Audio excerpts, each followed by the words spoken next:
Hello ಮಿತ್ರರೇ, ಎಲ್ಲರಿಗೂ ನಮಸ್ಕಾರ.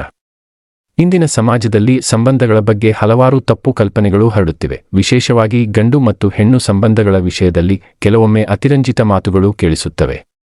ಆದ್ದರಿಂದ ಇಂದಿನ ವಿಡಿಯೋದಲ್ಲಿ ಒಬ್ಬ ಹೆಣ್ಣು ಶಾರೀರಿಕ ಸಂಬಂಧ ಬಯಸಿದರೆ ಅವಳು ಖಂಡಿತವಾಗಿಯೂ ಯಾವೆಲ್ಲ ಸುಳ್ಳು ಹೇಳುತ್ತಾಳೆ ಎಂಬುದರ ಹಿಂದಿನ ಸತ್ಯವನ್ನು ವಿವರವಾಗಿ ತಿಳಿದುಕೊಳ್ಳೋಣ ಬನ್ನಿ. ವಿಡಿಯೋ ತುಂಬಾ ಇಂಟರೆಸ್ಟಿಂಗ್ ಹಾಗೂ ಉಪಯುಕ್ತವಾಗಿದೆ. ಆದ್ದರಿಂದ ಪುರುಷರೇ, ವಿಡಿಯೋ ಸ್ಕಿಪ್ ಮಾಡದೆ ಪೂರ್ತಿಯಾಗಿ ನೋಡಿ ತಿಳಿದುಕೊಳ್ಳಿ. 1. ಸತ್ಯ ಮತ್ತು ಸ್ಪಷ್ಟತೆ. ಮೊದಲನೆಯದಾಗಿ, ಯಾವುದೇ ಸಂಬಂಧದಲ್ಲೂ ಸತ್ಯ ಮತ್ತು ಸ್ಪಷ್ಟತೆ ಬಹಳ ಮುಖ್ಯ. ಒಬ್ಬ ವ್ಯಕ್ತಿ ತನ್ನ ಭಾವನೆಗಳನ್ನು ನೇರವಾಗಿ ಹೇಳಬಹುದು, ಅದಕ್ಕಾಗಿ ಸುಳ್ಳು ಹೇಳುವುದು ಅನಿವಾರ್ಯವಲ್ಲ. 2. ನಿರಾಕರಣೆಯ ಭಯ. ಎರಡನೆಯದಾಗಿ, ಕೆಲವೊಮ್ಮೆ ಜನರು ಅವಮಾನ ಅಥವಾ ನಿರಾಕರಣೆಯ ಭಯದಿಂದ ತಮ್ಮ ನಿಜವಾದ ಭಾವನೆಗಳನ್ನು ಮುಚ್ಚಿಡಬಹುದು.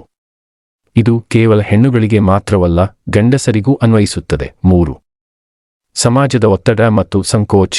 ಮೂರನೆಯದಾಗಿ, ಸಮಾಜದ ಒತ್ತಡದಿಂದ ಕೆಲವರು ತಮ್ಮ ಇಚ್ಛೆಯನ್ನು ನೇರವಾಗಿ ಹೇಳಲು ಸಂಕೋಚಪಡಬಹುದು. ಇದನ್ನು ಸುಳ್ಳು ಎಂದು ಅರ್ಥೈಸಿಕೊಳ್ಳುವುದು ತಪ್ಪು. 4. ಪರಸ್ಪರ ಗೌರವ ಮತ್ತು ಒಪ್ಪಿಗೆ. ನಾಲ್ಕನೆಯದಾಗಿ, ಪರಸ್ಪರ ಗೌರವ ಮತ್ತು ಒಪ್ಪಿಗೆ ಯಾವುದೇ ಸಂಬಂಧಕ್ಕೂ ಅಡಿಪಾಯವಾಗಬೇಕು.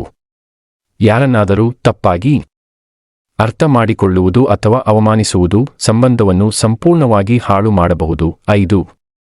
ಮುಕ್ತ ಸಂಭಾಷಣೆ. ಐದನೆಯದಾಗಿ, ಒಬ್ಬ ವ್ಯಕ್ತಿಯ ಉದ್ದೇಶವನ್ನು ತಿಳಿದುಕೊಳ್ಳಲು ಮುಕ್ತ ಸಂಭಾಷಣೆ ಅತ್ಯಂತ ಮುಖ್ಯ. ಕೇವಲ ಊಹೆಗಳನ್ನು ಮಾಡಿಕೊಳ್ಳುವುದಕ್ಕಿಂತ ನೇರವಾಗಿ ಮಾತನಾಡುವುದು ಉತ್ತಮ. ಒಟ್ಟಿನಲ್ಲಿ, ಶಾರೀರಿಕ ಸಂಬಂಧ ಬಯಸಿದರೆ ಹೆಣ್ಣು ಸುಳ್ಳು ಹೇಳುತ್ತಾಳೆ ಎಂಬ ಕಲ್ಪನೆ ನಿಖರವಾದದ್ದಲ್ಲ. ಪ್ರತಿಯೊಬ್ಬ ವ್ಯಕ್ತಿಯನ್ನು ವೈಯಕ್ತಿಕವಾಗಿ ಅರ್ಥ ಮಾಡಿಕೊಳ್ಳಬೇಕು. ಆರೋಗ್ಯಕರ ಸಂಬಂಧಕ್ಕಾಗಿ ಪರಸ್ಪರ ಗೌರವ, ನಂಬಿಕೆ ಮತ್ತು ಸ್ಪಷ್ಟ ಸಂಭಾಷಣೆ ಅಗತ್ಯ. ತಪ್ಪು ಕಲ್ಪನೆಗಳನ್ನು ಬಿಟ್ಟು ಸಮಾನತೆ ಮತ್ತು ಅರ್ಥೈಸುವಿಕೆಯಿಂದ ಸಂಬಂಧಗಳನ್ನು ಕಟ್ಟಿಕೊಳ್ಳುವುದು ಉತ್ತಮ.